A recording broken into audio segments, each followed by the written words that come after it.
Okay, welcome to our Bucky call for the weekend of 12, 14, and 15.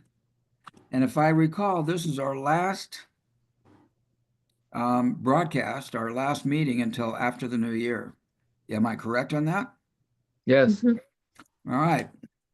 So we won't be meeting until after the first of the year, and this is going to be our big climax, and we're finishing up. Um, Hopefully, we're going to finish a little bit about let me see, what chapter are we on, for crying out loud?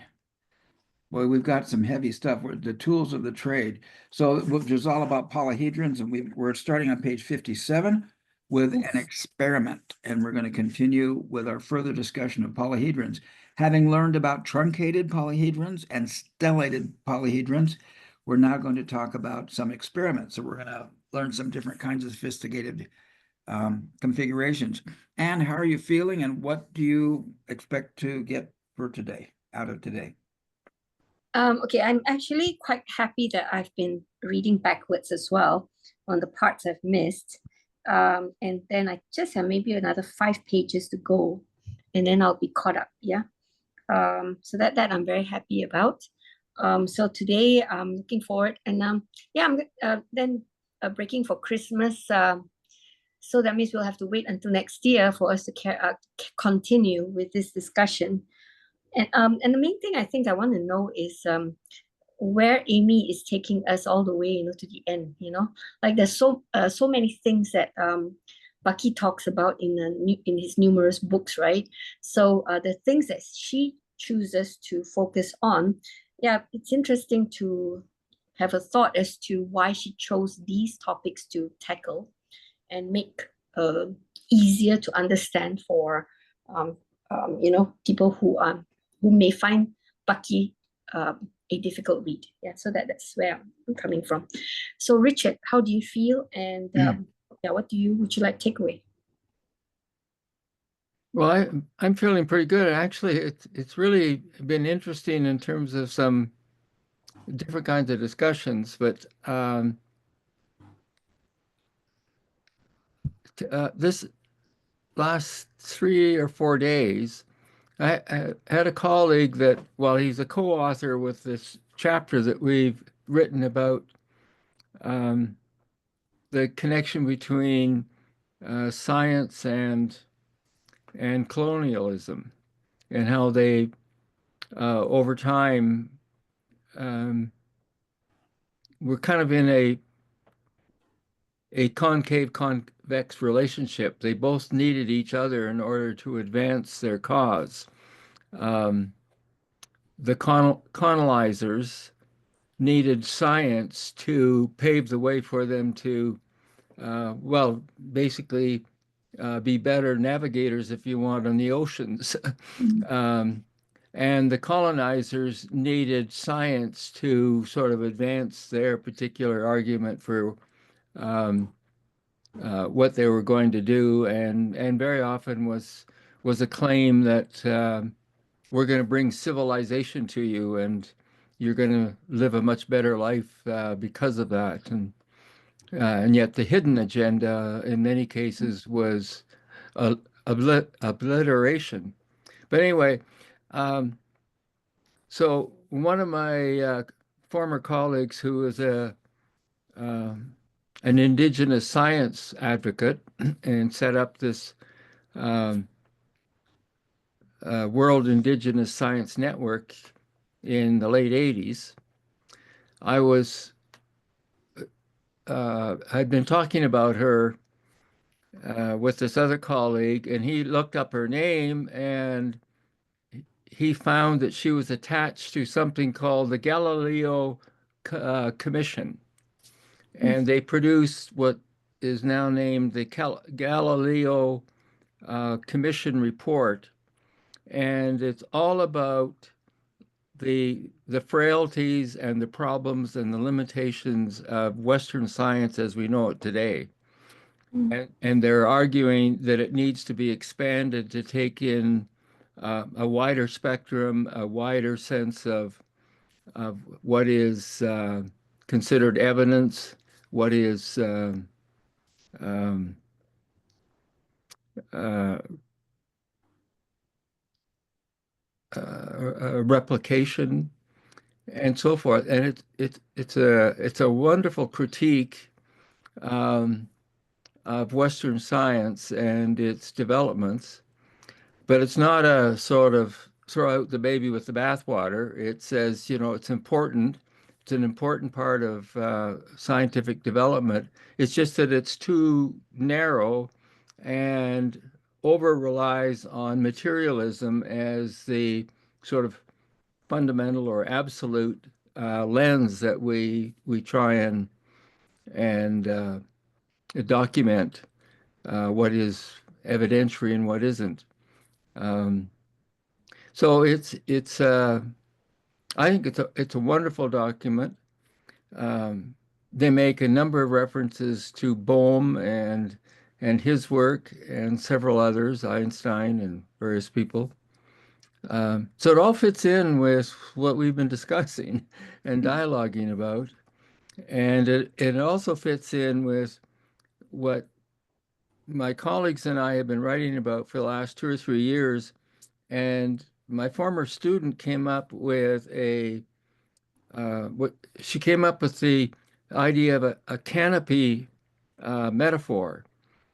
And she sort of said um, the Western science tree um, has its canopy, its over arching bush is dominating everybody, and it's actually shutting out the sunshine coming in on other indigenous and other ways of knowing. Um, and we've been arguing that the canopy has to uh, be broader and wider shared.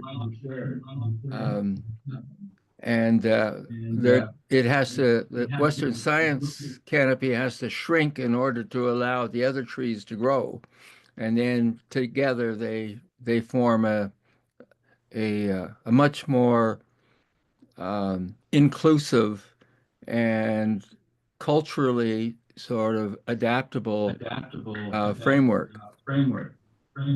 And so it's so reassuring to see this really high-powered Galileo Commission. Um, and then just a couple of hours ago, I got another notice of a scientific paper that's being written about uh, the the misinformation that keeps being perpetuated about sunrises and sunsets, and and it refers to the Galileo Commission as well, and it refers to questions that have gone out to AI, and you know, asking questions and trying to get answers. And they're really trying to say, is there anything in an AI kind of answer that would imply that maybe the sun is not um, um, is not doing the moving across the sky, that it has to do with um, the Earth's orbit and the Earth's rotation. Um, and I don't think they're getting answers out of AI either that actually raises this false information type of problem. So it just means for me, in terms of what we're doing, is I just feel that we're on the cutting edge. Um, we're talking about things that then a week later I get some information from another source that says uh, we're in the ocean with them. We're not paddling behind them. We're actually maybe a stroke or two ahead of people. And that's fun. That's interesting. And I want to keep taking away those kinds of lessons out of our kinds of dialogues. And um, so, yeah. So, and how are you feeling in your takeaway? I think it's Steve's. Oh, Steve, sorry. Yes. You guys can hear me without any feedback. Is that true? You Yes. can hear me? Oh, yeah. Okay, good. Um, Wow, it's interesting because I was just listening, so much like what you're saying, Richard. I was just listening to a podcast with Jordan Peterson interviewing a guy named Dr. John Lennox. And Jordan Peterson, in a previous video, argued that, okay, so mute it. So mute it. So in a previous video that I just watched last week, um, he argues that the rationalists and the empiricists are all wrong, and that the empiricists say that the truth will be discovered by stacking up the facts, and that's how we're going to get to the truth. And the rationalists say, no, we're going to be able to logic and reason through it in spite of the evidence, and the reasons and the rationale we use will help us create evidence to establish the truth. But Jordan Peterson argues that there is more of a shoot, and I don't know what the word he used. I wrote it in a text message. He's called it a religious approach, but he also talked it more of a narrative approach. It's the story that builds the reality. It's not the facts.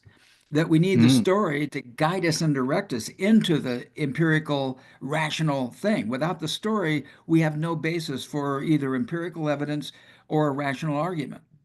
And then I made note on that because I want to put that in my book. And then today I listened to this thing with this Dr. John Lennox, who actually they're talking about logos. In the beginning was the word, and the Greek word in John 1:1, the Greek word is in the beginning was the logos. And it's been translated by King James as the word, and most Christian Bibles say in the beginning was the word. But he goes down and takes this whole argument and says, I have come to believe that the truth is the person. And the evidence is reflected in two statements in the Bible. One, that man was created, that human beings were created in the image of God. And the second was, within Moses is going to go to Pharaoh and says, who shall I say sent me? Say, I am sent me. And he's making the argument that these are evidences that the truth is a person, that you are your universe. I am my universe. Moses was his universe. Jesus was his universe. And I've been reading another esoteric. If you guys, I've talked about the Kabbalion, but I'm reading another book here that's kind of a Mormon book. But the Kabbalion basically talks about the all that individuates, and that each all is independent in the sphere which is placed to act for itself. The miracle is that we get to participate together, and each of us acting for ourselves, that we're creating part of our universes together. What, Richard? Yeah, I thought you started to say something. No. Okay. And that in the Kabbalion, it says, miracle of miracles, when these individuated parts of the all, and the all, of course, being God, they remerge with the all. And it says, mystery of mysteries, these individuated parts of the all return to the all more individuated than they were before they left. So anyway, there's this, and there's a lot of movement. There's a lot of talk today about how science got stuck in quantum physics and built the CERN thing and spent billions of dollars, and they ruled out every other possibility. But they're proving that the CERN collider is not going to bring us the unified theory of everything. Something else has got to do it. So it's exciting to see you finding this Galileo group, and here's indigenous knowledge and indigenous science that is slowly coming back into recognition, as maybe they had something worthwhile to say, and then to have these philosophical discussions about the nature of truth is just wonderful. One of the books I'm reading says that you and I are each a spirit of truth. And it says all truth is independent in the sphere in which it is placed to act for itself. Just mind-boggling ideas that maybe there's something else out there that we haven't been thinking about for a while that's probably right on. So, and I feel like that, Bucky started out this whole thing by saying, well, and I get arguments with people who are Bucky people, because when he brings up his hierarchy of cosmic, let me see, what are they called? Comprehensively all permeating generalizations of generalization. He creates the hierarchy of the universe and starts with nature and then goes down through. And at the bottom of this big long list is me. And his symbol for the everything is up here, which is, I think, a buckyball.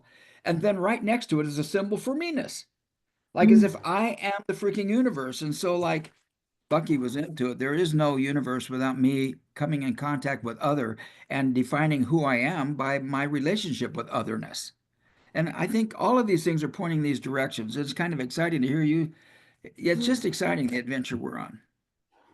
So I'm complete. Any comments on anything that Richard or I said? Yeah, Anne. Both of you. In fact, they come together. Yeah. Okay.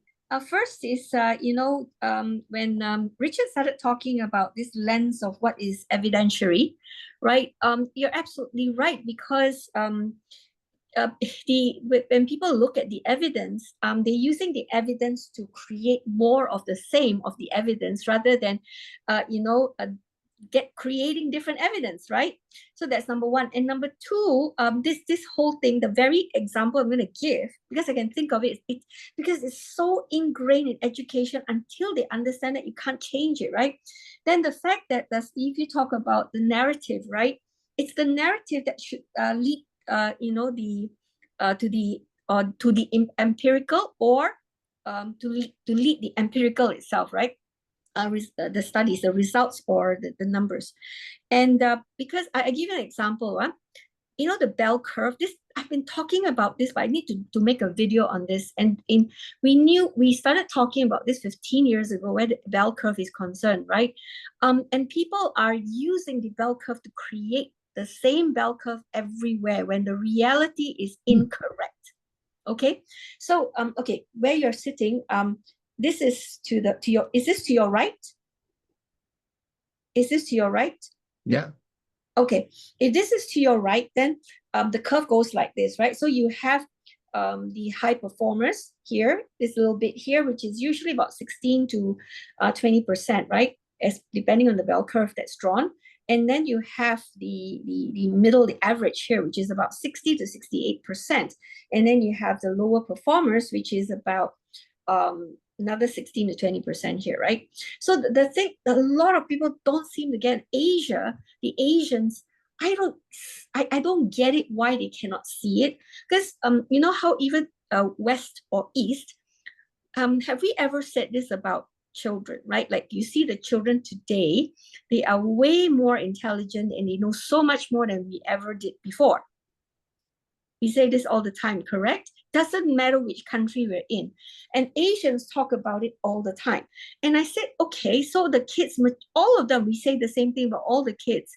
They know more than we ever did. But why hasn't the bell curve changed? Why is it still the bell curve? Because you are setting the exam to produce the bell curve. Mm-hmm. Okay? Just because someone went down to ground and research, right? And they get studies as to how people are performing, so it's the bell curve. So the bell curve became a fact and a reality that everything has to fall into the bell curve. I'm like, rubbish, right? Our job, the kids know so much that the bell curve literally has to go like this, to the point where this part here, there's no down, that the kids are very, very powerful here, right? And all adults. So instead of having that downturn here, it should be going like scaling up, and it stays there.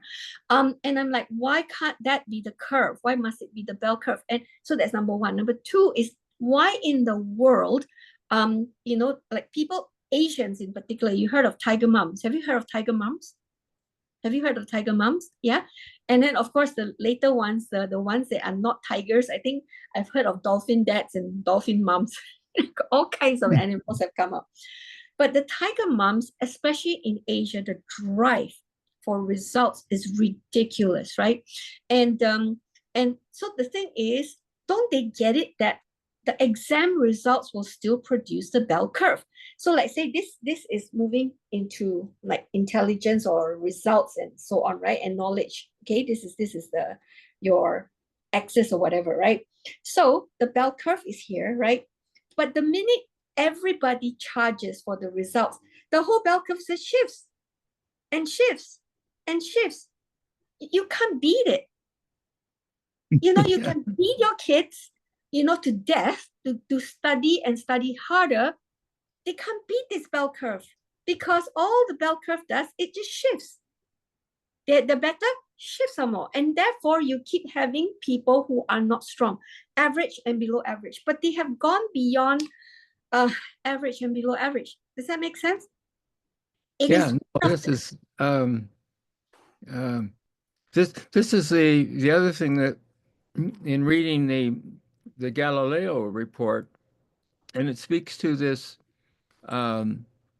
the the challenge of replication, and it's so hard to do because one is trying to replicate something that's tied to a previous, if you want, knowledge. But because just, I think, like you've said, the intelligence has advanced in young people. And so when you're trying to replicate something from the past, things have changed in the future or in the present so that you cannot actually replicate. Makes it difficult. Yeah. And so the critics of materialistic science will say, see, you don't have this replicated evidence. And so if they want to be critics in a high-powered way, they will take the limitations of the difficulty of getting an exact replication and use it to browbeat the science. And then the science people will do something that criticizes another way of looking at it. And so all you've done is set up a fight between two people. And again, I have to use the politics, but whenever the politics of a particular lens or viewpoint gets into power, then they exercise their view of reality. Instead of getting into a Bohemian dialogue and working together to come up with something that is an improvement or advancement or a better way of living and working together. They just reinforce their particular lens and viewpoint and crush the others. So yeah, as you say, then you get into things like the basic understanding of bell curves, and they don't change. You keep forcing the people into that reality when in the first place the bell curve was just a model, it wasn't reality. And we keep turning models into realness. Yes, absolutely. Yeah. And the other one is, the all and the individuated. I'm not sure how you phrased it just now, yeah, Steve. And Asia has this very unhealthy fear of individuality. It's an unhealthy fear, right?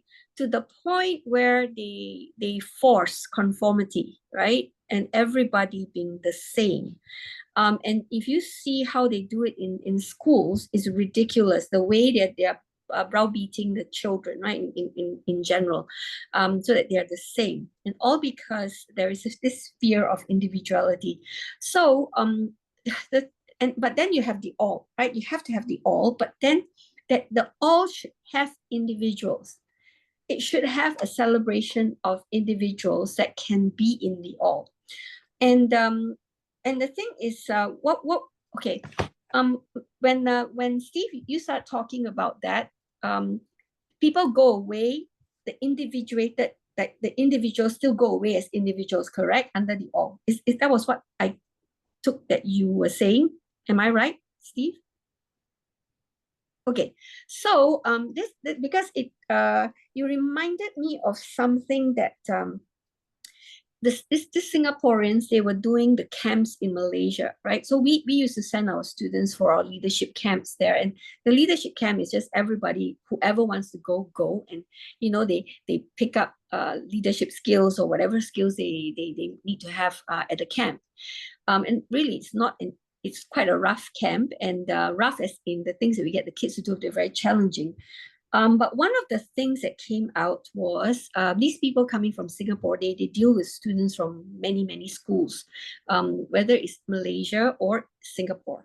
And Singapore, of course, they deal with many schools there. So the one thing that they said was that the Singapore schools were producing a lot of what they call cookie cutters. Yeah. And what they experienced with our students, they said, well, your kids all work together and yet they're individuals. Oh, that was a celebration for us. So what I'm trying to say, it is possible to have both, the all coming together and still have the individuals be individuals, right? And when you said that, yeah, you can do it. And why must it be either or? And in Asia, that fear of the individual can be quite for me, it doesn't sit well. It just doesn't sit well. Yeah. Okay. Well, So anyway, this is where we had our discussions before about the the H relationship, the individual on both sides of the letter H and the togetherness. And so you protect the individualization, and you also honor or protect the togetherness. So it is both and.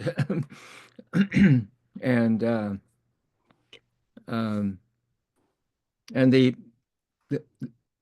problem that I've always had is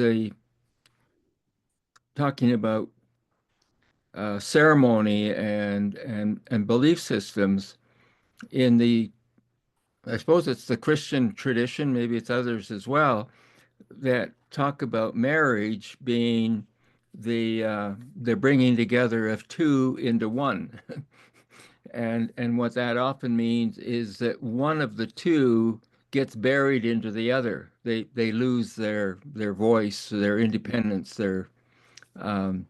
and we've revered that concept, when in fact I think the concept is more like the H. You bring two together, their individuation is protected, but their unity, their togetherness now produces something that is more than either one of them could do by themselves. And then, as we were talking, especially with your new grandchild, the whole idea that union then brings about something new and regenerative, generative and regenerative. Yeah, so I mean, this is, and as you say, when you put something like that right in front of people, and they won't take it in, or they won't digest it, they won't use it to sort of say, oh, wait a minute, what can I use as a symbol or an icon to represent individual and togetherness together, so that you protect both the individuation and the unity or togetherness, which is another way of really understanding Fuller when he says unity is not oneness, unity is plural minimum two. Yeah. Yep, absolutely. I exactly what you just shared, Richard. I love that. Yes, and that's what it is, right? Otherwise, you end up with you don't have two people growing or a whole group growing. You'll have some, and then the rest are kind of stuck at the back here, or they don't get there, and that's what has been. Oh my God, there's just so much to change. Anyway, I'm complete here as well. Okay. Well, I thank you for the comments, and I want to just throw something else in here, because we're talking about this respect for the individual and how this Mm. I fits with an H. And how do I create relationship with otherness with respect and with dignity? And there's a practical issue to this because most people don't know how to do it.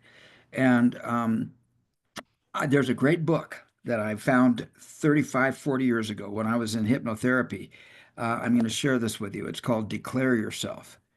And it's written by a couple guys, John Narciso and David Burkett. I wouldn't be surprised, Richard, if you knew these guys. I think I've got a hold of one of these guys. I found out he was in Texas at a university in Texas. Um, but this is really powerful because in this book, it talks about the concept of big me, big you, big me, little me, big you, and little me, little you. And how that, and what I like to do is share how oh my gosh, my phone just went weird. Hang on a second. Um, oh, I see what it's doing. Okay, good. And so, wow, I'm so sorry. Let me think how to do this. Supposed to be. Okay, there we go. Um, the concept of big me, big you. So I like to tell people this is how you don't compromise, how you never need to compromise. And it goes through like, and I'll do this very quickly.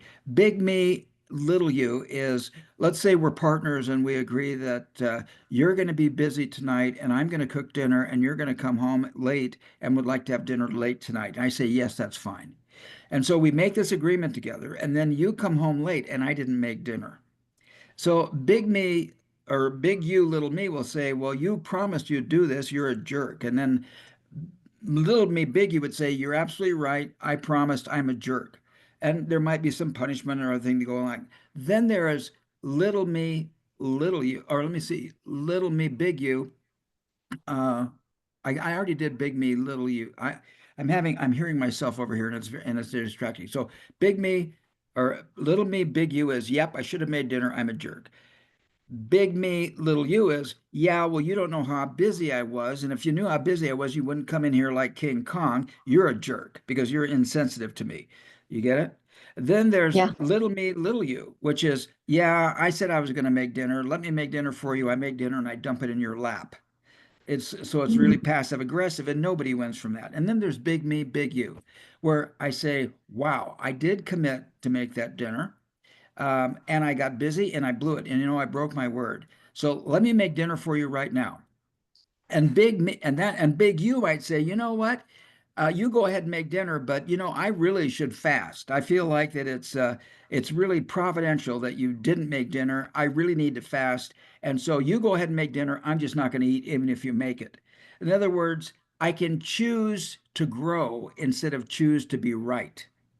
I can Mm. choose to grow instead of choose to make you conform, or I Mm. can choose to grow I could say, yeah, you know what? I'm not going to eat because it's going to be better for me. So I don't have to be right about my issue. Anyway, it's a really good book. It's called Declare Yourself. It's out of print. It's 40 years old. Every once in a while, I see one on eBay, and uh, who knows? Maybe it's on eBay right now. But this is really a great book to teach practically how this thing is going to how this thing can work in real life. I'm going to take a second and try to find that.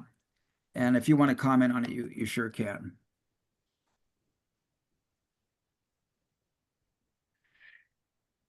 Yeah, I mean, that gets into those kinds of There it combinations. is. It's 685. Mm. And there's only one of them. Oh, there's another one for another 685. Yeah. So there's a couple out here if you guys want to pick up this book. I guarantee you it's an amazing little treatise on mutual Mm. respect. It's a beautiful book. Mm. So anyway, thank you. Go ahead, Richard. I'll put that. I'll click on one and in fact I'll take both links and put them in the chat. So if somebody wants to Well, I do them.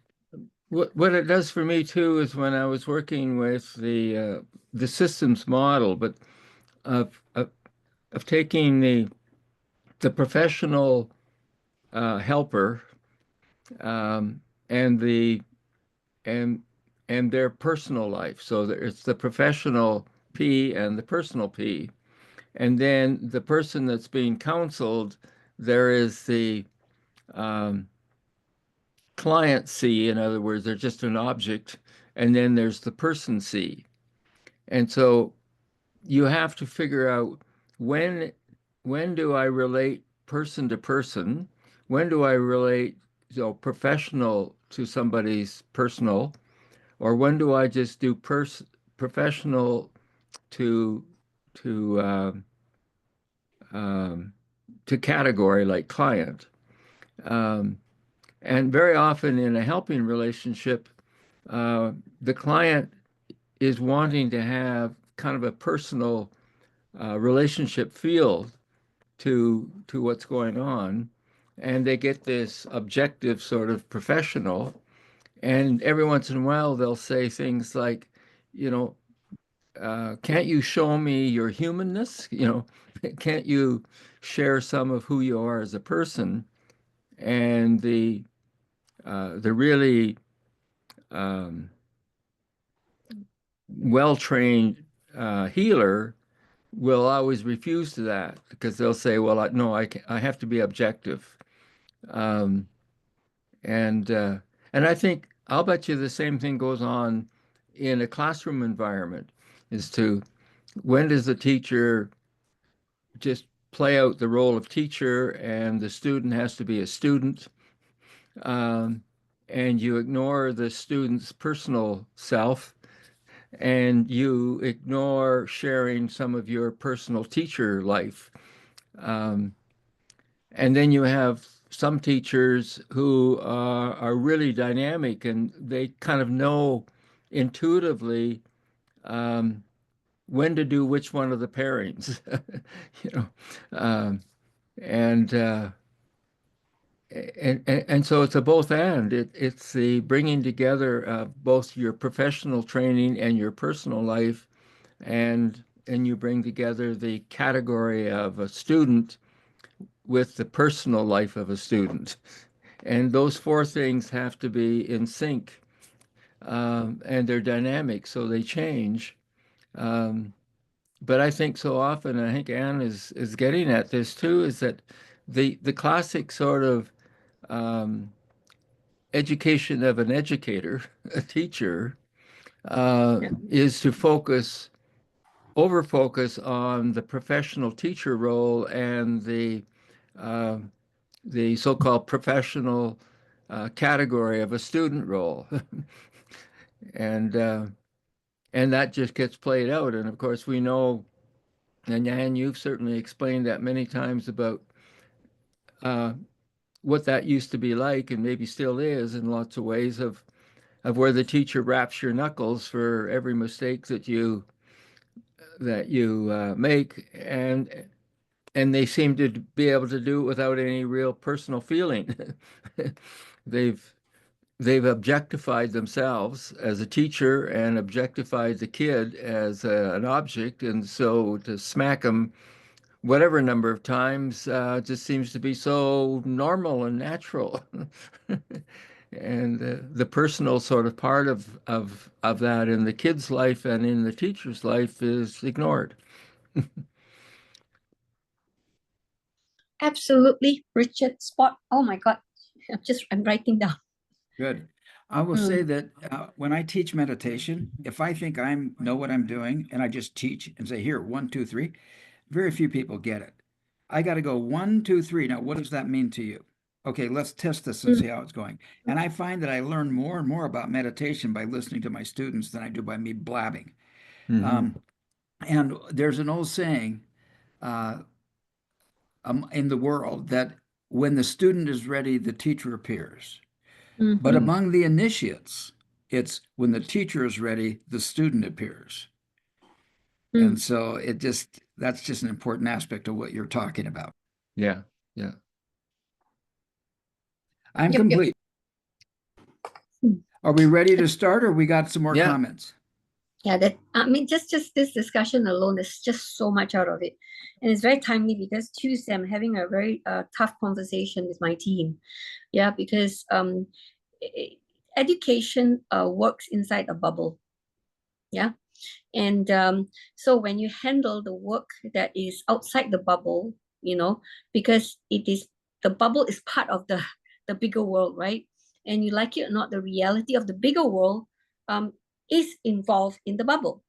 But then in education, the teachers especially, and those who work in it, they come from the space of being, I don't want to say the word comfortable, but they think the bubble is the world. Mm-hmm. Yeah.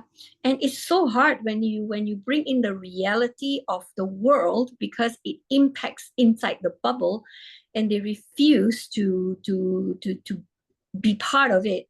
I mean, you're just so stuck, right? So to move people from inside the bubble to accept that there is the outside and perform and function in and out, my God, it's horrific. It's horrific. Like, they can function well as a teacher, but then you need to then comment about the world outside, the world outside, the world outside. But the comments are actually about the world outside, which is impacting them in reality, but they don't get it. So you end up with people from within fighting that.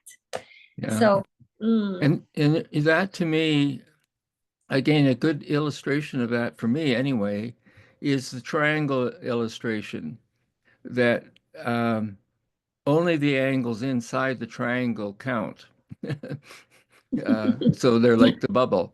And yeah. so it's only 180 degrees that matters. It's the other outside 300 or 900 degrees don't matter. That's outside the bubble or outside the triangle. And the other thing that's interesting in terms of bubble and triangle, and Fuller helped me with this too, is that a triangle, or no, a bubble, like a circle, is just a big triangle. It's a triangle with curved sides. So if you take an ordinary triangle and then just push each side out, each edge out into a curvature to give you your full circle, it's still a triangle. Um, and For some people, that makes a lot of sense, to be able to see the circle as a triangle. And then, as you're saying, Anne, and if you think that the only thing that's important is what's inside the bubble or inside the classroom, um, then you're exercising what you were taught as a young person, that the sum of the angles of a equilateral triangle are only 180 degrees. Exactly. Thank you. Yes, I'll pull that out for sure. Yes.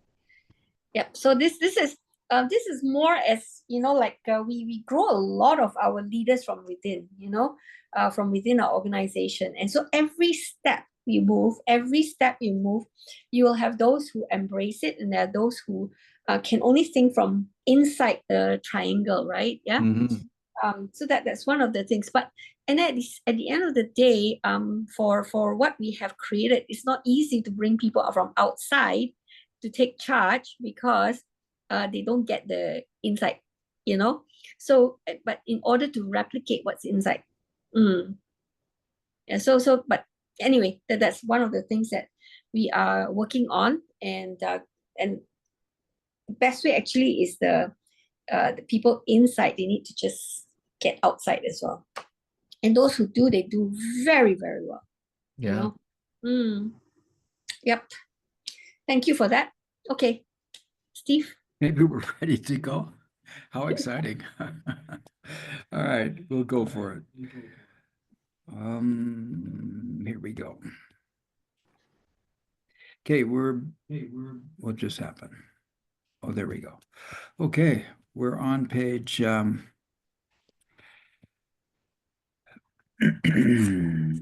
we're on page 57, and we're starting with an experiment. So who'd like to read tonight?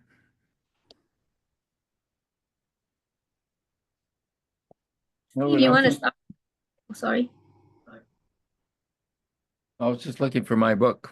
Good, I'll start. An experiment. What happens if we truncate both members of a pair of dual polyhedra? The octahedron and the cube provide a representative pair for Loeb's elegant experiment. Chop off the corners of the cube, creating 8 new triangle faces, each changing the 6 squares into octagons. The truncated octahedron, also called a tetrachedahedron, tetrachedahedron, for its 14 faces, figure 4-10b, yonder, is a space-filling shape, a subject that we will explore more fully in chapter 12. Truncated duals. A and B, truncated of cube and an octahedron. And C and D, degenerate truncation of a cube produces some polyhedron as degenerate truncation of octahedron, a cube octahedron.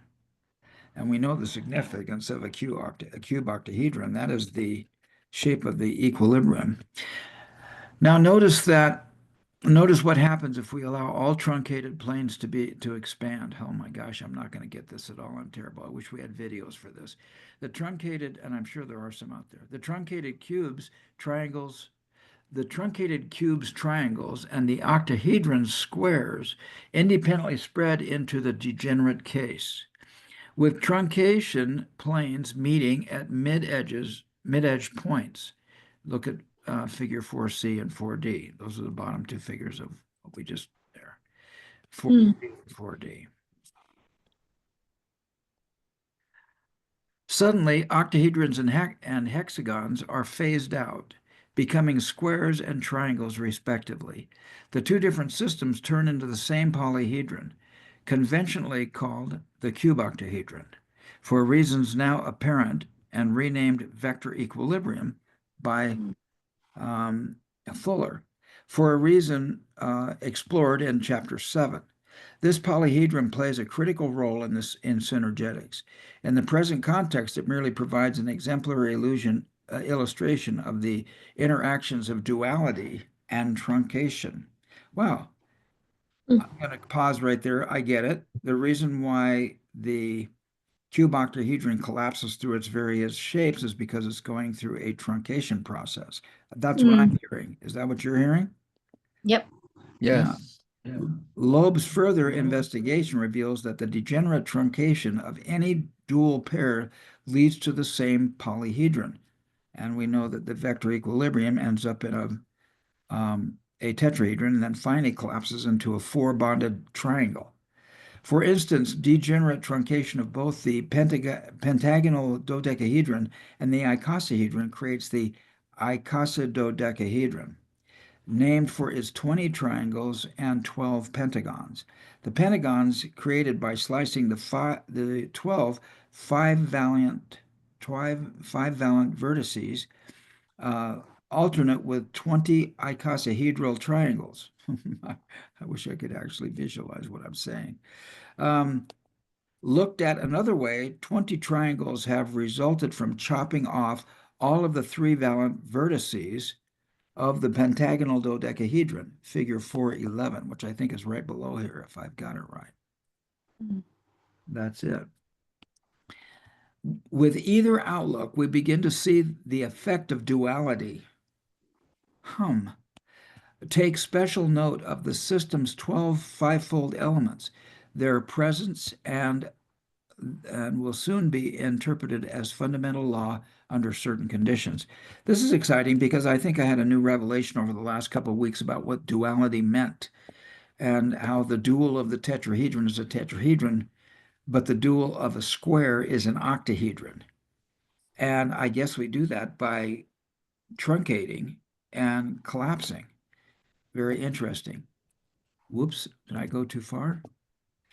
We now need a new category as we uncover new polyhedra that are not regular, but certainly far from random or irregular.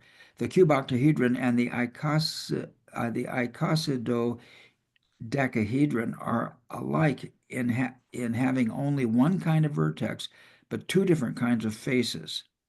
Such polyhedra are called semiregular. It will not come to a surprise that their duals have one kind of face and two kinds of vertices. You can begin to imagine the potential for generating new systems as reflected in the terms intertransformabilities. I'm kind of understanding that at a nonverbal level. Any comments or questions? Yeah, go ahead, Anne. So far, I think it's fine. Okay, who wants to read from here? The elegant results.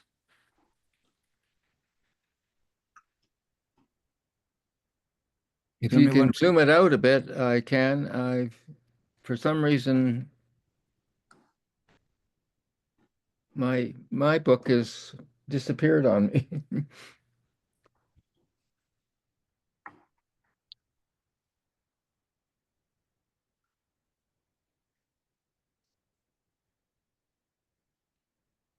Is that readable for you? I can't make it much bigger than that. Okay.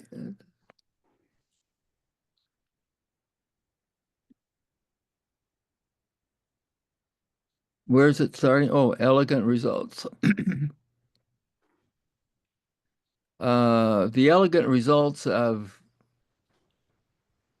what is that? Degeneratively truncating dual polyhedra into inspire further questions. Does it follow that degenerate stellation of a dual pair will create the same polyhedron? And if so, how do we define degenerate stellation? Experimentation answers both questions. To check the hypothesis with our reliable octahedron cube pair, we stellate both systems independently. Try to imagine the transition, six shallow square pyramids are superimposed on the cube, while 8 triangular pyramids are added to the octahedron as seen in figure 4.9. We then increase the altitude of all pyramids until triangles of adjacent pyramids just become coplanar. In both cases, 24 individual triangle facets suddenly merge into 12 rhombic or diamond shapes, thereby creating the rhombic dodecahedron, named for its 12 rhombic faces. The original edges of the cube form the short diagonals of the 12 faces, while the octahedral edges turn into the 12 long diagonals, 412. We therefore have illustrated degenerate stellation. Okay, I just want to say that the rhombic dodecahedron, that 12 rhombic diamond shapes, is part of the jitterbug process. So as the cube octahedron collapses, the first thing it does is it squirts into this rhombic dodecahedron. So instead of having squares, we have diagonals and or diamonds, and they are sometimes what he calls hinged diamonds, which is kind of interesting. Any other comments or questions? I'm going to look and see if we can find figure 4.9 and figure 4.10 and 12. Any other comments or questions? No. Yeah, it's on page 57, 4.9. The figure 4.9 is on page 57.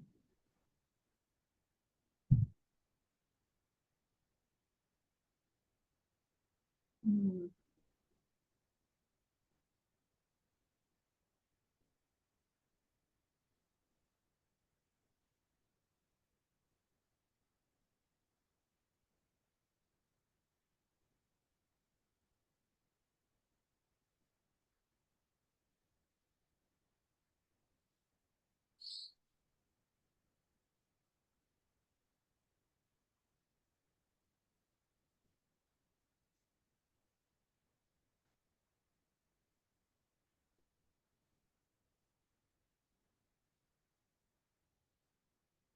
Okay, so I have some issues with my audio over here. So I just kind of showed this picture, and I read there here that the degenerate stellation of a cube produces some polyhedron as stellation of an octahedron, rhombic dodecahedron, and there's the rhombic dodecahedron right there, I think. And so, do we want to continue, or we want to review any of the other pictures? I Well, think continue. All I'm right, who trying to wants get my head around stellation to make sure I understand it. Okay, stellation, from my understanding, is when these points stick out. Now, Yeah. if we degenerate the stellation, it's kind of the same as truncating in a way. I don't know. Does that make sense? And did I get that right? Is that Well, helpful? yeah, from what I can look at, yes, the extension of the points Right, is is the stellation. stellation, and degenerate, I guess, is reverse, is it? Yeah, Yeah, it's cutting it back. yeah. Okay, good. All right, is that good enough to move ahead? Hmm. Here we go. Intertransformability. Who wants to read? We're getting into some of these weird Bucky words as we go. I noticed that it's hard to pronounce some of these words. Who wants to read? Okay, I'll take it on. Intertransformability, yeah? Transformability. As Fuller so often observed, nature consists exclusively of endlessly transforming energy. Atoms gather in high-frequency clusters, dissociate periodically, and regroup elsewhere. New patterns, different substances. We interpret these transient events as solids and liquids because of the limitations of our five senses. To Fuller, exquisitely transformable polyhedra were highly logical models with which to elucidate nature's behavior. Intertransformability thus applies to both nature and her models. Yeah, I just want to say that here it says, as Fuller so often observed, nature consists exclusively of endlessly transforming energy. I don't think we've discussed the word precession yet here, but of course that is actually what's going on. And I have visions in my head of last week when I showed you guys Dirac, the wine dance Dirac video showing the 720 degrees rotation of the elements in an electron. And um, and I've also showed the videos of the Hopf fibration, which are all these fibers. In fact, I've decided over the week that I'm going to call it, instead of saying fibration, I'm going to call it fiberation, because fibration sounds a lot like vibration, and the Hopf fiberation is not about vibration, it's about fibers that are fractalated. And so, anyway, so those are just things I've noticed. And anybody else want to comment on what we noticed before we continue to read? Oh yeah, I want to say something here because talk about this transformability, right? I'm watching I've been getting into watching these series, the TV series that comes from China, right? And I don't speak Mandarin at all, and I don't read it, nor do I understand it. So so it's quite something for me to actually watch. I didn't go into it because we're getting more and more China students coming to our school, but more because they tell some beautiful stories. Especially you're talking you exactly what you talk about, the Western canopy of science versus spot science as has been around for billions of years. They're not exactly when you discover new things, the what we understood from before changes, right? So, but I'm leading on to how we talk about who we are and what happens to us when we are no longer around, right? We said we're energy, so the energy just moves into back into nature. And so this particular story is the first time I've ever heard on the media in a story where they talk about death as energy being transferred somewhere else. Okay, and it's beautiful. The whole, because at my age and our age, we are also thinking about aging and the end of life, right? So this particular series is actually about love, life, and death. Beautifully done. And so there was one scene where a child was grieving over the death of the father, right? And here this person who is a he deals with the dead bodies and preparing them for their last rites and so on. And there are so many rites to even preparing the bodies, right? And so he was explaining to the child that the father, your father, he said, is when we die, it's the energy, right? The energy just moves into something else. So it's moving into the flowers blooming, it's moving into the fish swimming, it moves into the trees, it moves.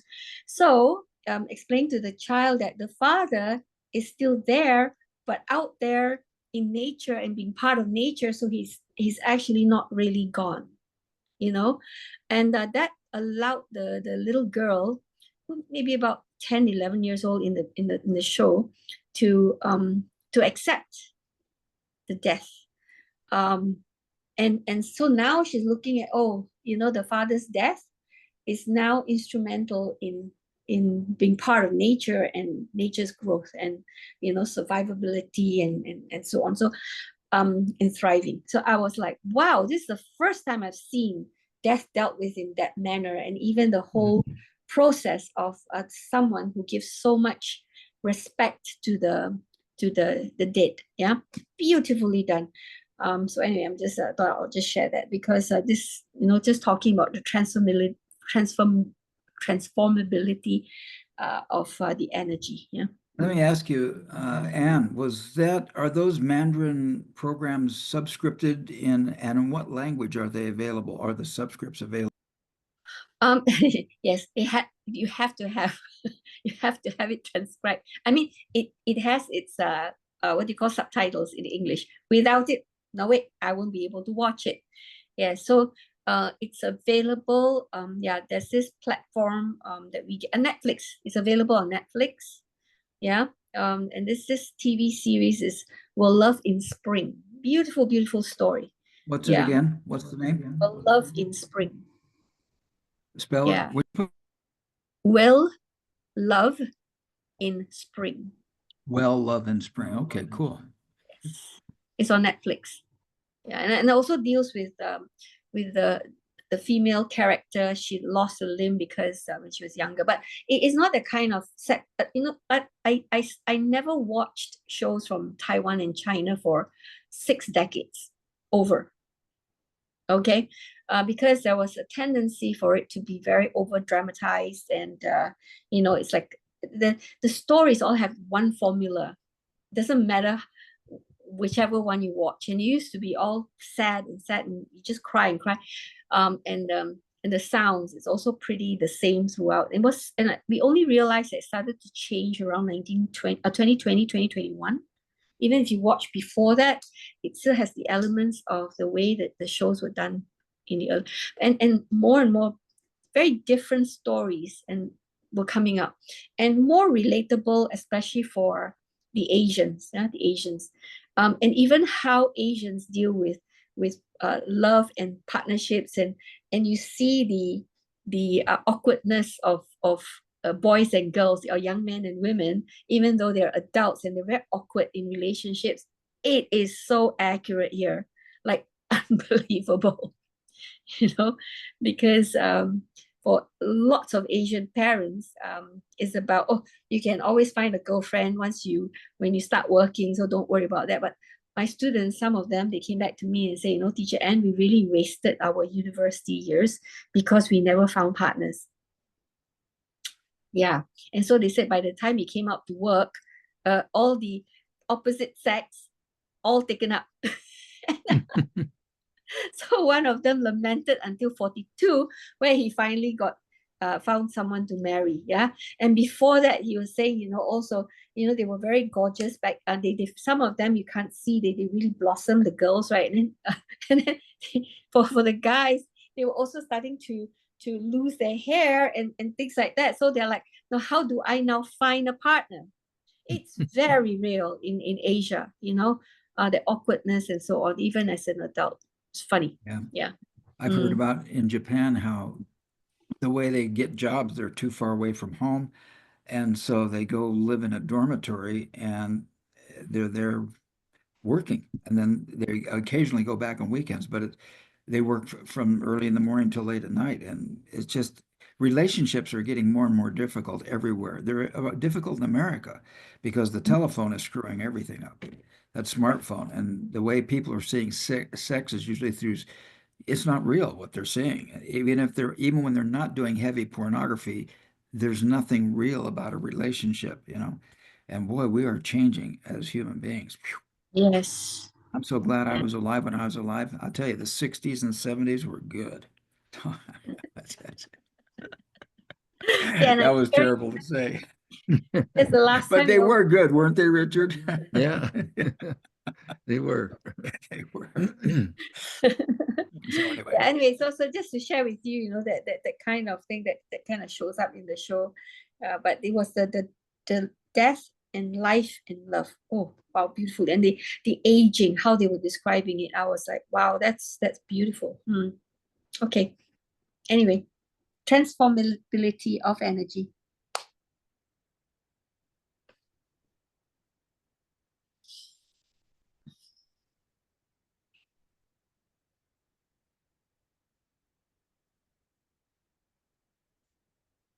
if you want to continue, Ann, you sure can. We're on Oh, page sure, yeah. 61.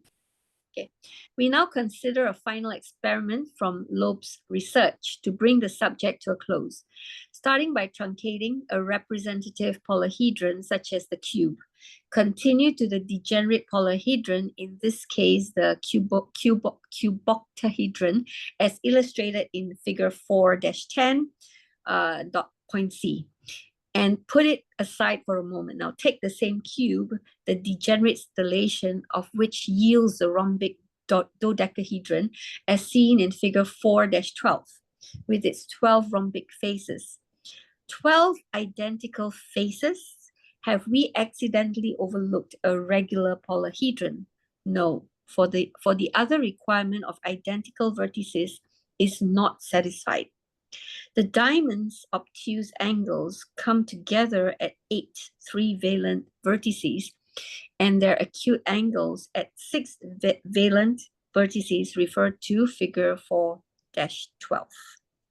Those numbers are familiar. 12 identical faces along with 6 4-valent and 8 3-valent vertices correspond to the 12 identical vertices, 6 4-valent faces squares, and 8 3-valent faces triangles of the cuboctahedron figure 4-13. Loeb thus shows that duality extends to semi-regular polyhedra. This fact would have enabled us to predict the rhombic dodecahedron's existence by specifying 12 similar quadrilateral faces to correspond to 12 4-valent vertices, and so on. So now we can examine the results of the experiment. A pair of dual polyhedra was created by applying the two inverse operations to the same initial shape. Okay. Well, that makes sense, although I couldn't repeat what you just read. Cuboctahedron and rhombic dodecahedron are dual polyhedra. The cuboctahedron and the rhombic dodecahedron. Well, that's true in Bucky's jitterbug because the cuboctahedron collapses into a rhombic dodecahedron before it switches into the octahedron. So that's cool. All right, shall we continue reading? Anne, if you want to, or anybody else? Sure. Had we started with an octahedron, the cube's dual, the results would have been the same. Degenerate stellation creates the rhombic dodecahedron, figure 4-8, and degenerate truncation, the cuboctahedron, as described above, figure 4-9. Thus, the two operations generate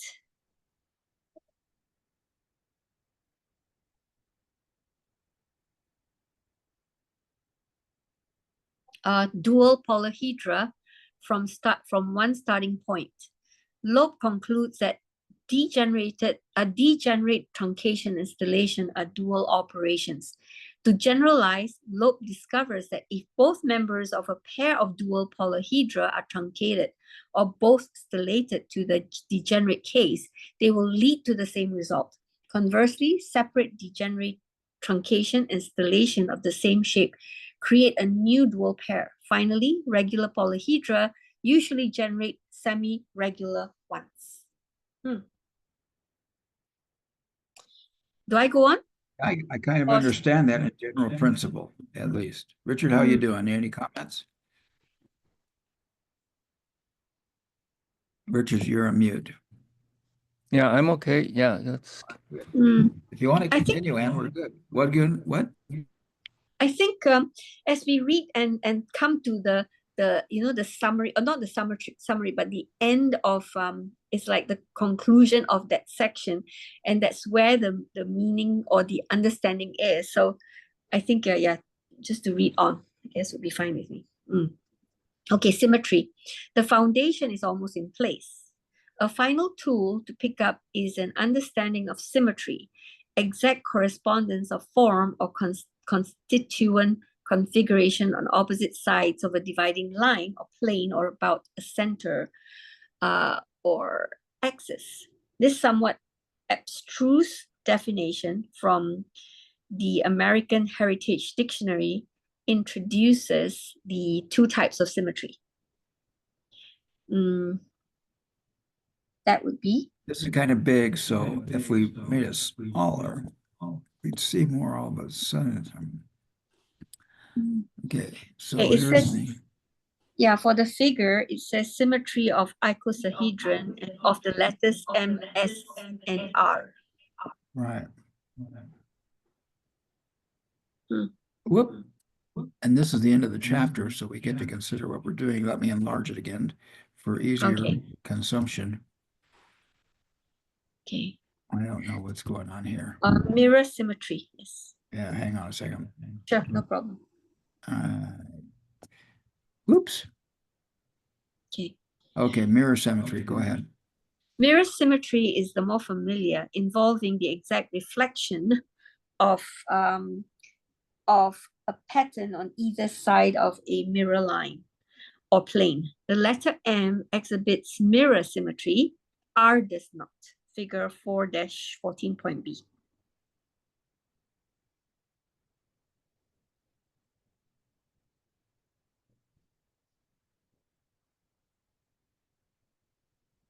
Okay.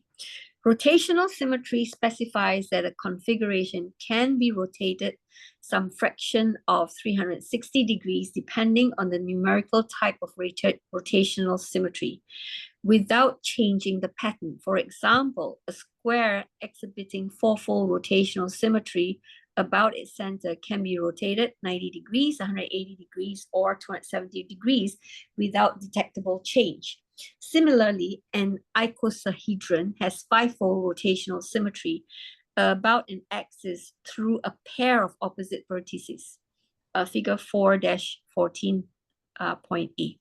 The letter S exhibits two-fold rotational symmetry. It looks the same after a 180-degree turn.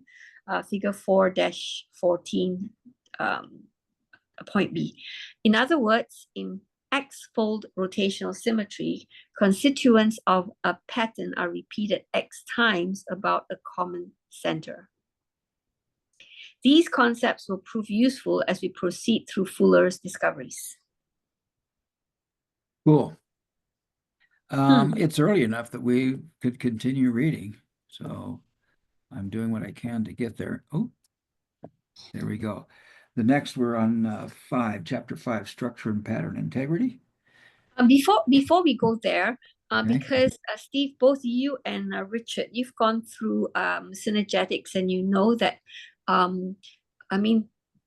Bucky has spoken so much about the dodecahedron, the octahedrons, the tetrahedron, everything, right?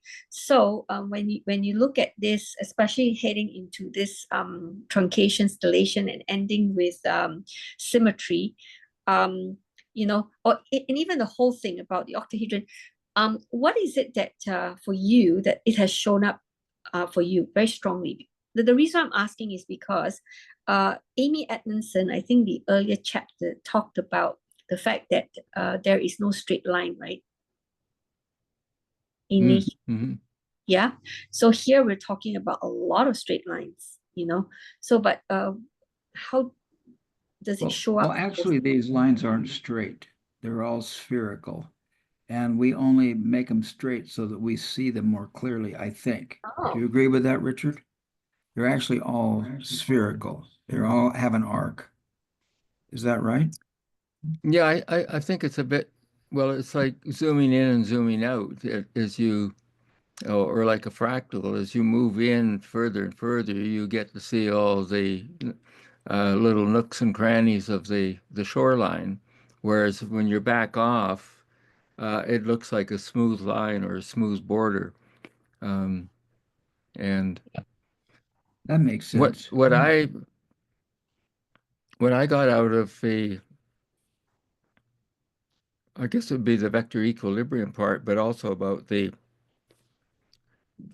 whole to part instead of part to whole, and understanding the icosahedron as the closest thing to a full circle, um, and that when you lay down the 20 triangles, he arranged them in that Dymaxion map way so that he could actually illustrate the one island, one ocean sort of makeup of the Earth. Um, and the icosahedron was something that when if it had a skin on it, it would be like peeling an orange, so that you peel off the skin and so that you can lay it down flat. And when you lay it down flat, you can have these 20 triangular spaces that the uh, the one Earth sort of concept can be demonstrated or displayed. Um, and so the icosahedron then, as it comes down through the vector equilibrium, it changes into the octahedron and then twists down into the tetrahedron, and then you can actually fold it all the way down to just um, a plain triangle. And then it Interestingly, it's a four bonded because all those vertices or all those edges compress and start to reinforce each other as it goes smaller.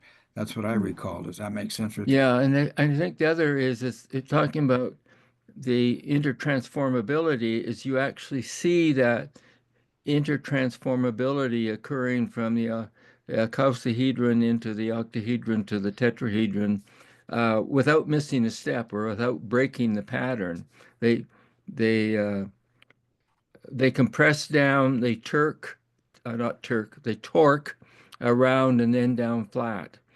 Um, and um, uh, Don Ingber in Yale has used that um, to illustrate the self-organization of cellular structure from simple cells into ever-increasing complexity.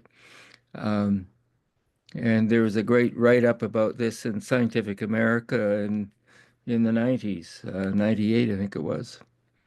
So that's what it gave me this idea of being able to have the icosahedron whole, and you could then press it down, torque it down, all the way down to the plain two-dimensional triangle, and then it would pop back up. That's interesting. Let me make a couple comments, Richard, and you confirm I'm coming.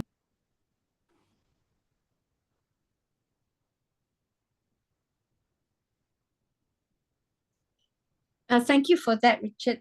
Oh, I'm sorry. Um, Richard, I'm delighted for what you said, for sharing your point of view. Let me share a couple points of view here and see if you all coordinate with this thing. because studying that, I've made a big deal about the jitterbug. And so I actually listened and transcribed that audio, and I actually drew pictures and I have it step by step what goes on there. And what I'm seeing is what I saw there was I saw these vertices basically folding over each other as the edges shifted. And Yeah. we went from one shape to another shape. But this writing, when it starts talking about truncation and stellation, I'm seeing that truncation and stellation is basically the inverse of each other. They're the opposite of each other, and you can truncate a stellation and you can stellate a truncation. What boggles my mind a little bit, and there's some relationship with duality, which I'm still pondering, but I want to show you this picture because to me, here is oops, I'm sorry. Okay, so here is this would be a square right here, and the square is being truncated down, and thus these triangles are appearing. So my dilemma here is that was originally a single vertex. See how this dotted line comes out here? Yep. And there's the square, but somehow this single vertex collapses into three vertexes as a truncation occurs, which is very interesting to me, and I'm pondering this desperately. And so this shows truncation into triangles because of the valence of the vertex. If the vertex is a is a four valence, it truncates a different way than a three valence, which I think a three valence vertex has three edges coming off of it, and a four valence vertex has four edges coming off of it. So I'm still pondering all this stuff, but somehow there's a relate. Before I saw the cube octahedron, I saw the vector equilibrium as simply a collapsing and a twisting. And Bucky's really big on the fact that as it twists, as it collapses. And that was really representative precession to me. But now what I'm seeing is this idea of truncation and stellation, and how suddenly a three valence vertex operates differently than a four valence vertex.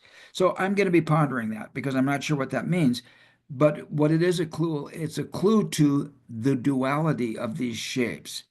So I'm guessing we can observe the edges, we can observe the valence of the vertexes, but that's mathematically what's occurring as these shapes become duals of themselves, as they become duals. And so I'm going to be pondering what that means. I'm not sure what that means. And maybe I've got it wrong. Any comments or questions on that? Tell me where I'm wrong. I think. Okay, cool. There's my 2 cents worth. And I wish that if Manu were here, I'd probably get lectured for a half an hour on how I'm not seeing the topology of these creatures. So let's see here. We now consider lobe. I think we're moving on to, we're going to move on down here to chapter 5, and we're going to make some progress here. Wow, what's wrong? What's going on with this? Yeah, Steve, why don't you take that on, or Richard? Yeah, I'll be glad to read for a few minutes. Mm. Structure and pattern integrity. I'm a little child and I've just found my mother's necklace.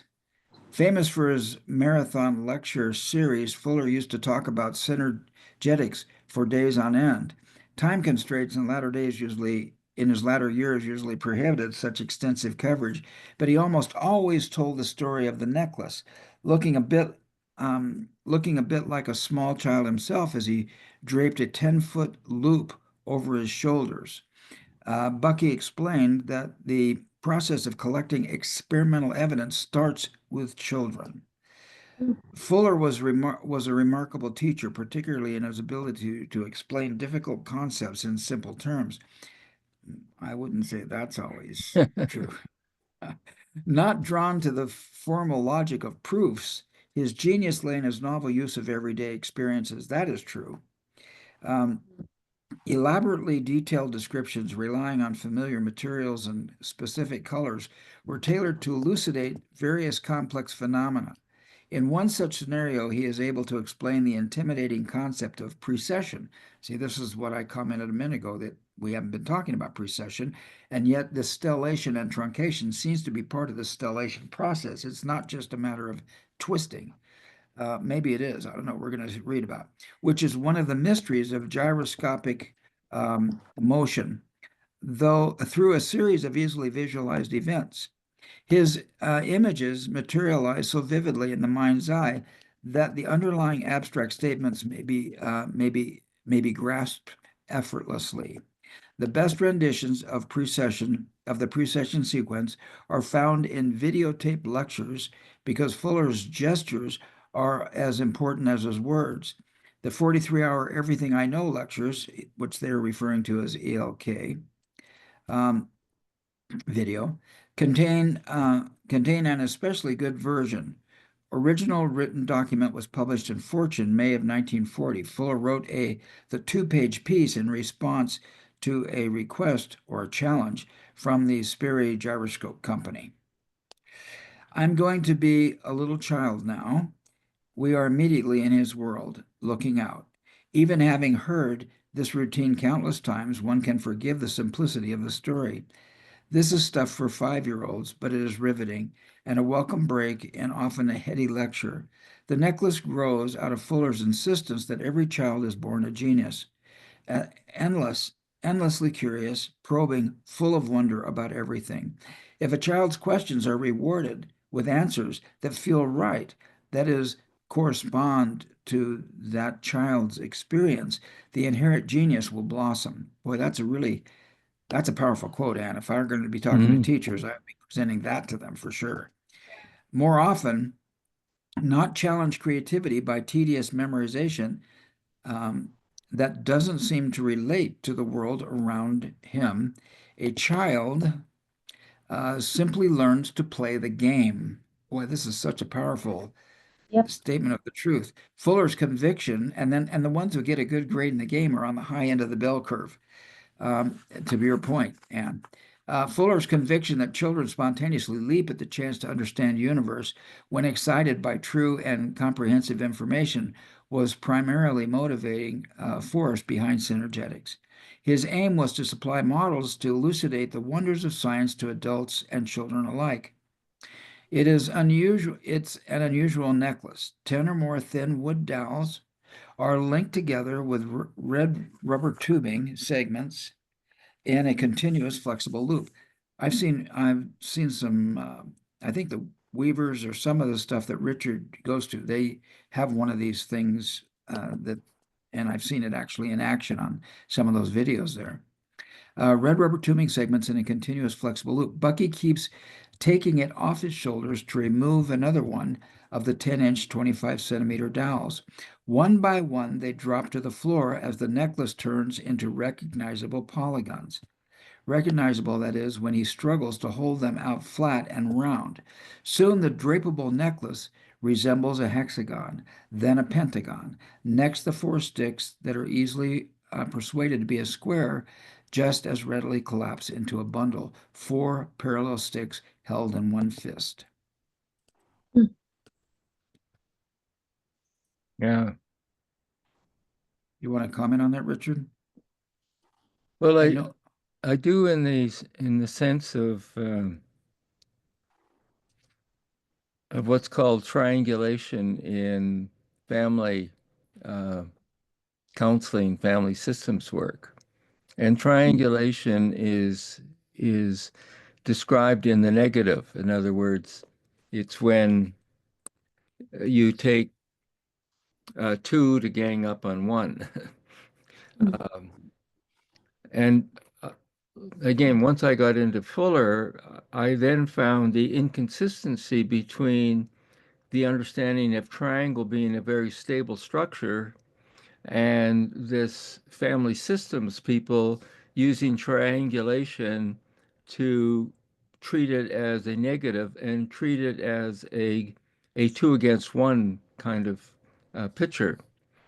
So when I was working with almost the same idea of the dowels and the flexibility, I showed a triangle, and I said when you get a triangle into 2 against 1, you collapse the triangle just like that squeezed picture. And so you now have what looks like a straight line uh, between 2 ends, but one end has got 2 and the other end has got 1. And so the 2 are straight lining the 1. And so I said, emotionally, tell me what it would feel like if you were ganged up on by 2, and what would you feel? And I worked it out so that, would you feel triangulated? Would that be the emotion that you express?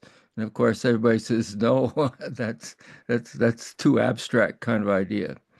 And then I said, well, I'm going to play with the word um, uh, straight angle. I said, would you ever feel like you were being choked or strangulated?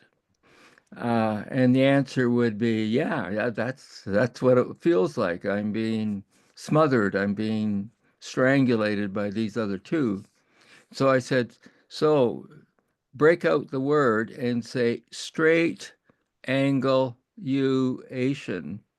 In other words, the straight line, 2 against 1, actually is emulating or demonstrating the idea, the emotion of strangulation, the physical feeling of striangulation. And so I've always tried to have fun with that. Another one that's a little bit connected is that I had the dowel and elastic tetrahedron, so that you could see it in a really firm way, or you could pull it apart and you could see it in different configurations. And I passed it around in a conference of 60 people in a big circle. And I asked them to tell me what this model was communicating to them. And some got into it and said, they talked about a certain kind of feeling that was being communicated. Some said doesn't say anything to me. It's just a bunch of sticks and elastics. And it got around to one fellow, and I'm the guest speaker in this group. And so said, does it speak to you in any way? And he says, yeah. He says, it's a terrible model. And he put the model down on the floor and he stomped on it. Literally stomped on it. And the whole room just, there was a huge gasp of, oh my God, he's wrecked this guest speaker's equipment. And that's really disrespectful. And so just as the gasp was going out, he took his foot off the model and it popped back up into its original shape. And it was just another way of being able to illustrate the elasticity or the resilience of the human being or the human nature or the human relationships. And of course he was absolutely surprised that this thing popped back up into its original form, and everybody else was elated. And they used that to sort of then point their finger at how bad he was in his initial behavior. So that's what I like about the Bucky's modeling, where he has dowels and elasticity kind of working together, and you get the rigidity, the firmness of the structure, but you also see the flexibility that can be in the structure. Yeah. All right, we can continue, I suppose. We have a few minutes. Oh, 10:42. Where are we? Let's finish this. 5:2. No, we're about to talk about leverage. I think we're in pretty good shape. Well, let's go ahead because we can finish. I think we can finish the section on leverage. All right, here we go.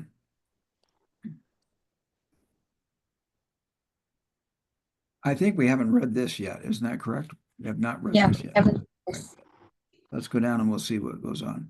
I'll read this page and then we can start the next page.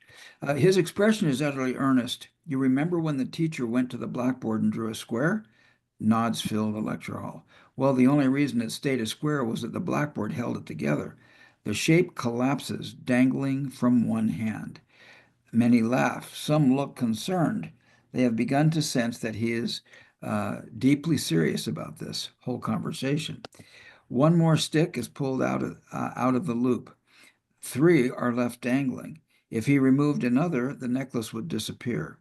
For two sticks cannot form an open loop. Connect the two ends of the three dowel string, and suddenly it holds a shape, he cries, astonished. Okay. We're talking about that triangle Yeah. that Richard's guy tried to squash. Loudness underscores the importance of this fundamental truth.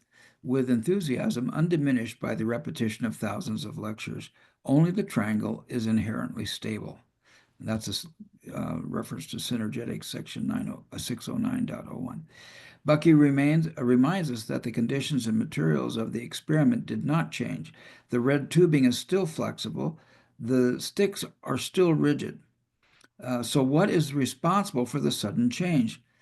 Before going on, he wants us to really understand why a triangle holds its shape. Two sticks connected by a hinge create two lever arms. The further out a force is applied, the greater the mechanical advantage, which means that forces of decreasing strength can accomplish the same result. And of course, here is the 5-2 leverage thing. You've got a strong guy here lifting it up, but uh, this thing is pointing out some leverage. Each flexible corner is stabilized with minimum mechanical effort by a force exerted by the very ends of the two sticks or lever arms. A third stick acting as a push-pull brace can be attached to the ends of the other two sticks to mostly stabilize the flexible opposite angle. So each of the triangle's three sticks stabilize its opposite angle with a minimum effort. Only a triangle has a built-in bracing device for each corner. Therefore, only a triangle is stable. Okay, let's see, pattern integrity. Pattern integrity is quite a long thing. And so with everybody's approval, we'll go ahead and end tonight and begin next time with pattern integrity. Sound okay? Yeah. Really, really good. Richard, how are you feeling and what are your takeaways today? Well, I'm feeling good, but I still feel that I have to work my way through the different polyhedron shapes and to really capture the truncation stellation sort of point that he's trying to point out. And then I'm always constantly trying to relate that to, if you want, a social situation, so that you can move kind of back and forth between kind of an experiential or rational, or not a rational, but a kind of a realistic situation and the use of the triangle. Um, and uh, and so, for example, with this idea of taking two, um, and you get that sort of leverage point.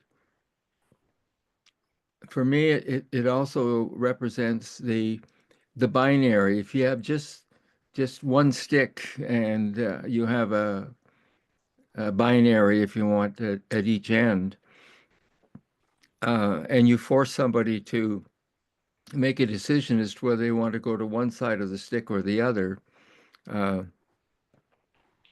and it can be a forced choice, or it can be I have no other choice but to go to one side or the other.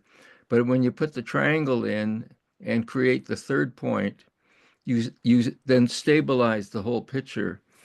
And it's sort of like if you can put that third point in, then it allows somebody the opportunity to mull over the binary and decide whether they want to go to one side or the other. And it gives them a safe place or a stable place to contemplate what could be a very important decision as to whether you, you know, even things like whether you quit your job and take a new one, whether you um, decide to go down the left-hand fork in a road or the right-hand fork. And if you can triangulate it, you can stabilize it so that it gives you some space in order to mull over which way you're going to go. So that's what I kind of like about, well, his necklace model for sure, to show what can happen with the eventual stabilizing of the three dowels into a triangle form. And it's still a necklace if you want. It's still something that you can put over your head or around your neck. So that's continues, and this is why it's so, for me, it's so valuable to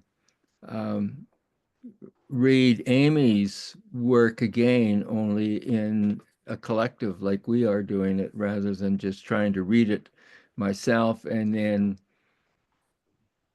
almost dictate it to the student to say, now that I've read it, you've got to read it and you've got to understand it just like I'm trying to understand it. And that didn't go over very well with a lot of students. They have to come and find it themselves. But so this is great for me. So, Anne, how are you feeling? What's your takeaway? Actually, I got so much out of it today. More so because trying the attempts to make it clear. I do have a drawing which I have as a slide. Actually, where it shows the world of academia and the real world, right? And the children are, let's say, this is where the real world is. This is the world of academia, right? And then the student is here and the teacher is here, right? 2 steps away. So the student, we are as educators, we are preparing students here who's 1 step away from the real world, move them out there. But the teachers are just two steps removed from the real world. So they think they're doing the right thing for the children, but then they don't understand that in the real world, people can choose to come to your restaurant or not. And they can choose to come to you to learn from you or not. Okay, but school has done in such a way where they're forced to go to the teacher's class, whether they want to learn from that person or not, right? And then the teacher trainers are another step removed from the real world. Okay, and so they are here teaching the teachers to get the kids out into the real world. Can you see the further they are away, right? And then you talk about policymakers, and they're here. They're giving the policies for the trainers to teach the teachers who are like the 3-4 steps away from the real world. And that was the biggest struggle I saw the minute I went into running, doing my English classes, and then after that the school, because the problem then lies at the teacher level, teacher training level, and the policymaker level. So very, very few educators are functioning in the real world itself. They are very far removed from the real world, and here they're telling the children, look, I know what it takes to get you to the real world. And a lot of the young people, they are actually fighting against the teachers. So it comes across like they're not listening, they're rebelling, but they're not. It's just that they can see that whatever the teachers and educators are telling them is not working. For them, it's not sitting well because it doesn't work for them. For them, they don't see it in the real world. And so there is this contradiction that the child and the teenager cannot explain, because they just they can feel it at the gut level, but they just don't have the words to verbalize it, right? And because of that, they start to rebel, So for me, I find that the children and teenagers, that the best people, if you want customers, customers, they're the best customers because they don't hold back. What you see on their faces and how they react is exactly their feedback. And we are supposed to take that feedback and adjust so that. And if you do it right, the kids are with you throughout their whole lives, you know, they're right there with you. They are still, they'll remember you, you know, and they'll engage with you and they'll do whatever it takes to, you know, to have this engagement going. Yeah. Just to give, yeah. And that is the minute everything makes sense and it's reasonable and you know you really care. So, but when you go down this where it's going further and further away, and as Richard, just now what you said was that the professional teacher teaching the professional student, right? So the personal side of the teacher and the personal side of the kids are not taken into consideration. That's where you start to see that friction, and the kids are going the other way and they will not walk with you or run with you, right? So, but it's the whole idea of that that being very removed and not being part of that world, you so going down this path today, it just brought back that slide that I have. And it's, yeah, I mean, I need to use that to remind my team, because now is the business side, is another, the business side is all encompassing, the running of it, even as the Ministry of Educations and so ministries of education, they need to also look at the whole business of it, although it's not called the business, because they still have to raise funds from the taxes, right? And then they still have to budget it out. They still, as a country, you still have to decide how to do the bonuses and things like that, right? Otherwise, the whole country collapses economically. I just have to remind them. So thank you very much. Yeah. So Steve, how do you feel and what's your takeaway today? Well, oh yeah, am I on mute here? Am I mute? Okay, good, I'm mute. Wow. I thought I was beginning to understand this stuff, and now I'm suddenly dealing with, and I've seen this ideas of truncation and stellation before. A year or so ago, I got into it in the big time and saw how these things happen, but I never saw it in the context of duals. And so I'm really contemplating that, and this idea that a four-valent vertice, when truncated, collapses into a square or expands into a square, and a three-valent vertice, and I'm just understanding what it means to be a four-valent vertice and a three-valent vertice. I think I understand it's how many edges come off of the thing, Right. collapses into a triangle. So I'm going to be dreaming about that probably and driving myself crazy trying to understand the Bucky's jitterbug with the twisting and the precessional concept and this idea of truncation and stellation with the concept of duality. Now that's three things. There's a triangle of confusion right there. And if we're going to consider my observation, I'm in a tetrahedron of confusion. So there we go. So, but I love it. And I always learn something wonderful if I just keep pondering it. So I'm just delighted you guys were here today and we could talk about it. Joe is traveling, and so he didn't make it today. Hopefully he'll have time to listen to the recording. Maybe he'll get more out of it than I did. I'm so grateful for each of you and for your input and how this desire to make this happen. I mean, so many times people like to skip over the reading and say, well, I didn't get that. Let's go on to the next paragraph. And I'm going back, wait a minute, what was that trying to tell me? So let's hope I dream about it and have good dreams.